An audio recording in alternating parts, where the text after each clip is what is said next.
Yo, it's PzYcHo here, and I'm here to give you the 5 best tips to get you to the Unreal rank on Fortnite Zero Build.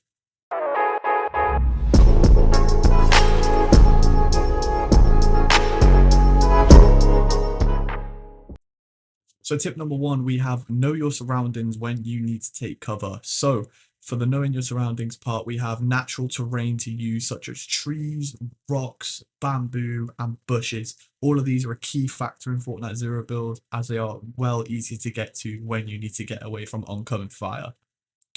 We also have man-made objects you can use such as buildings, houses, towers, bridges, and you name it, there's many more around the map. So for tip number 2, we have know your weapons. So there are many different types of weapons that you can use in Fortnite Zero Build, but the key 3 that I would tend to use would be the assault rifles, the shotguns, and also the SMGs.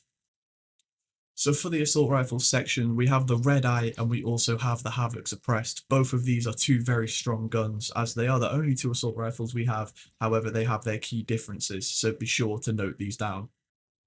So for the 2 differences between the Havoc and also the Red Eye is that the Red Eye has a in-game option where you can zoom in just like as you would on Call of Duty to get a finer image of the enemy and also try and pick that head a little bit easier. However, the only downside you have really with the Red Eye is it has a slower fire rate and also a little bit higher recoil. Personally, me, I use the Havoc Suppressed as I find it's a little more easier for me to use as it's easier to control and it also packs a slight less of a punch with a higher fire rate, so you can spray down those enemies a lot quicker if you need to. So for the shotgun section, we have the Havoc Pump, which is used primarily by most players as it hits hard and packs a real punch.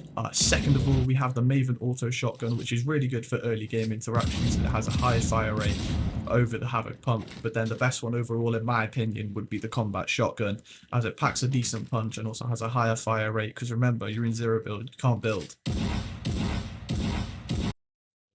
And then third of all, we have the submachine gun section. So the first one we have is a twin mag. Obviously, this gun is used by many players in early game interactions, as if you're hitting someone with a shotgun, you can switch over to your submachine gun and drill them straight down.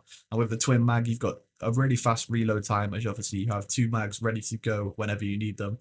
However, on the other hand, with a submachine gun, which is the unvaulted one, which you've seen many seasons ago in Fortnite, we have obviously the fact that it packs a real punch and it usually has 30 bullets. And the third tip I have for you here in this video is prioritize your utility. So for the first part of utility that you guys definitely need to be carrying with you whenever you play Fortnite Zero Build is the shield bubble. However, if you don't feel like carrying a shield bubble, I would definitely recommend going with the porta bunker. And if you're feeling a little more on the spicy side and you want to spice things up around the map a little bit more, be sure to pick up those firefly jars, they do some real damage. However, the most important one in my opinion would be augments. You can argue the case whether as to this is a utility or not, however I class it as it is because depending on where you are in the game and what you're needing, the augments can come and save your life many times. And tip number 4 here, which is the one that you need to pay close attention to, is mobility is a must.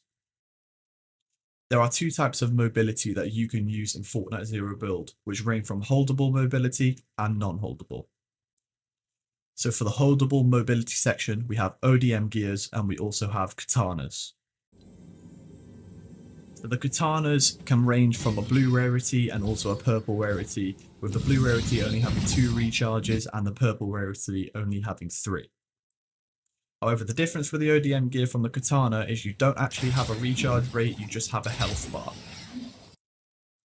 So for the non-holdable mobility section here now, we have cars, grind rails, ascenders, zip lines, and motorbikes. All of these non-holdable mobility objects that have been placed in the game are a key factor to winning your Zero Build games, as you're not always going to find an ODM gear and a katana early on in the match.